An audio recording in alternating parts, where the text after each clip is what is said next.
चंद्रबाबू नायडू, जिनके समर्थन से भारतीय जनता पार्टी सरकार टिकी हुई है, उनके सामने जबरदस्त धर्म संकट है।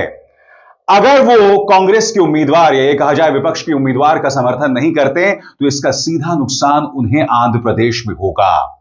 मगर सबसे बड़ी बात दोस्तों, विपक्ष के जो प्रत्याशी हैं सुदर्शन रेड्डी, उन पर सीधा प्रहार किया है देश के गृह मंत्री अमित शाह ने, वो भी आधे अधूरे बयान पर। भारतीय जनता पार्टी सुदर्शन रेड्डी के देशभक्ति पर सवाल उठा रही है। वो सुदर्शन रेड्डी जो सुप्रीम कोर्ट के जज थे, उनके जजमेंट्स पर, उनके फैसलों पर सवाल उठाया जा रहा है कि उनके फैसलों से नक्सलवाद ताकतवर हुआ था। सबसे बड़ी बात, सलवा जुडुम का जो मुद्दा भारतीय जनता पार्टी उठा रही है वो तथ्यों से दूर है, उसका फैक्ट से कोई लेना देना नहीं है। मगर आप जानते हैं दोस्तों, ये बीजेपी का अंदाजे बयां है। इन्हें जब भी किसी पर हमला करना होता है, छद्म राष्ट्रवाद के मुद्दे पर उस पर प्रहार करते हैं, उसकी देशभक्ति पर सवाल करते हैं।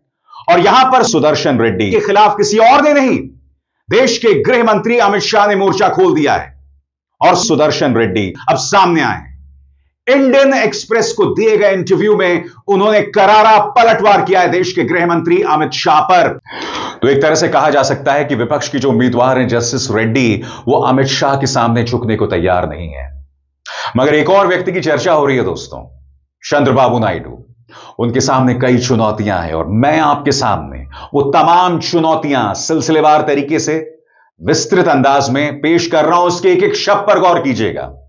तो उपराष्ट्रपति के चुनाव को लेकर नायडू के सामने क्या चुनौतियां हैं? नायडू की मुख्य चुनौतियां, गठबंधन की मजबूरी। टीडीपी एनडीए की अहम सहयोगी है और केंद्र व आंध्र प्रदेश दोनों जगह सत्ता में है। अगर नायडू विपक्ष के उम्मीदवार को सपोर्ट करते तो गठबंधन की साख और भरोसा टूट जाता।